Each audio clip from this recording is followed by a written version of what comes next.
This is the AFERIY P310 portable power station. My first reaction wasn't about the wattage or specs, it was the sheer size and heft.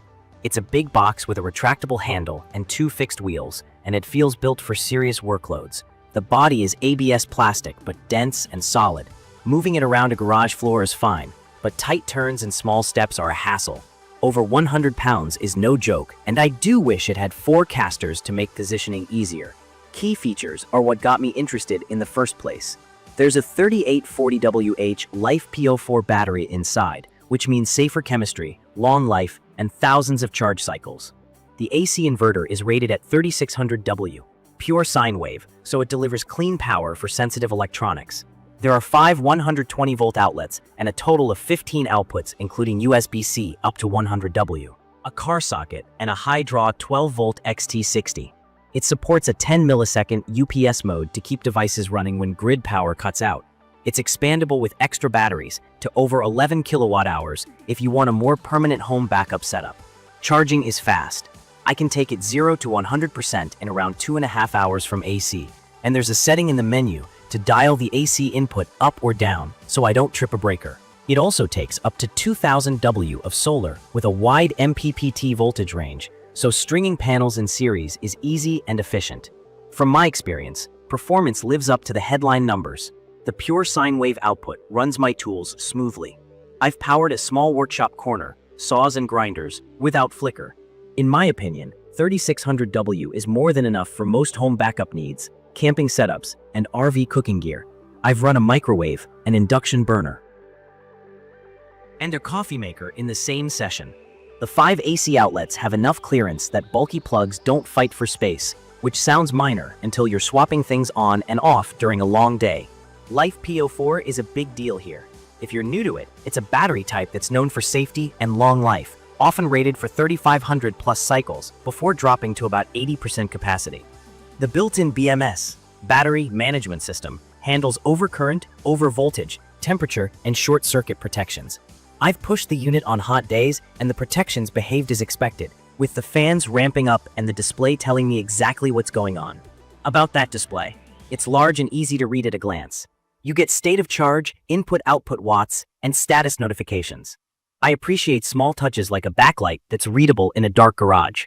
The app, Bright EMS over Bluetooth, adds remote monitoring and lets me tweak settings. It's not flashy, but it's practical and it worked reliably for me. Solar is a standout. A 2000-watt cap with a 12 to 160-volt MPPT window means I can use higher voltage arrays in series, which cuts cable losses and lets me use thinner wire. On a clear day, a string of 5 400-watt panels pushed it hard and shaved hours off recharge time. If you've ever dealt with limited charge windows while camping, that matters. Now, the trade-offs. Weight and mobility are the constant reminders that this is portable, only in the rolling sense. Stairs, tight RV aisles, and gravel aren't friendly. The fans also get loud under heavy load or fast charging. It's not a faint whir, it can dominate a small room. I noticed this every time I charged at higher AC input settings or ran sustained 2 kilowatt plus loads. I also found the included AC charging cable short for my setup. It meant parking the unit uncomfortably close to an outlet unless I rearranged things. There's another point worth calling out.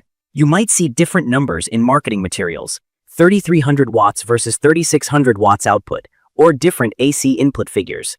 My unit is labeled 3,600 watts and behaved like it. Still, the mixed messaging can be confusing if you're trying to plan loads precisely. I need to speak plainly about safety, based on what happened to me. After months of regular use, I had a scary incident with the AC input cord. The charging cable was plugged into the unit, but not into a wall. I touched the plug and felt a shock.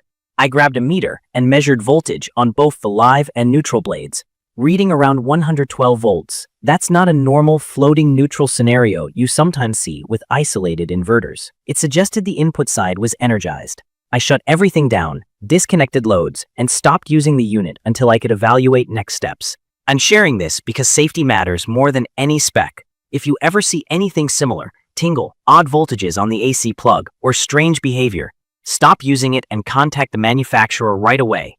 Don't try to keep running it to see if it clears.